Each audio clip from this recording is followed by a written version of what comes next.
जय हिंद बच्चों। तो अगले क्वेश्चन में हमारे पास बोला गया है एक इलेक्ट्रॉन है जो कि इंटर कर रहा काइनेटिक एनर्जी 1 से with in the plates of capacitor with a velocity making angle alpha, waking angle alpha. ठीक है बेटा।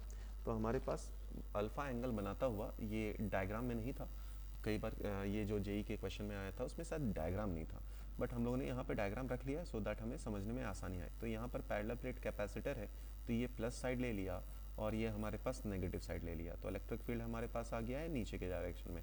अल्फा एंगल बनाता हुआ ये इंटर करा है, ठीक है, and leave with kinetic energy 2 making angle beta. तो काइनेटिक एनर्जी 2 से निकल रही है बाहर की तरफ। तो काइनेटिक एनर्जी 1 और 2 का रेशियो है, क्या होगा बताइए। देख बेटा, यहाँ पर एक कंसेप्ट अपने को याद रहना चाहिए, जैसे कि प्रोजेक्टाइल में भी पढ़ा था कि वेलोसिटी इन एक्स डायरेक्शन यहाँ कांस्टेंट रहने वाला है। क्यों कांस्टेंट रहने वाला है बेटा?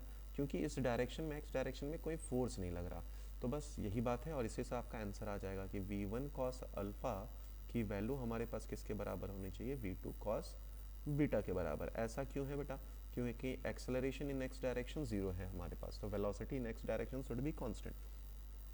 अब आपसे काइनेटिक एनर्जी पूछा था, तो काइनेटिक एनर्जी क्या हो जाएगा बेटा? हमारे पास k1/k2 का मतलब हो गया है हमारे पास half into mass into v1 का स्क्वायर बटे half into mass into v2 का स्क्वायर, यानी basically v1 square by v2 square है। तो v1/v2 की वैल्यू आ गई हमारे पास cos बीटा बटे cos अल्फा के बराबर, यानी कि ये रेशियो किसके बराबर आया हमारे पास?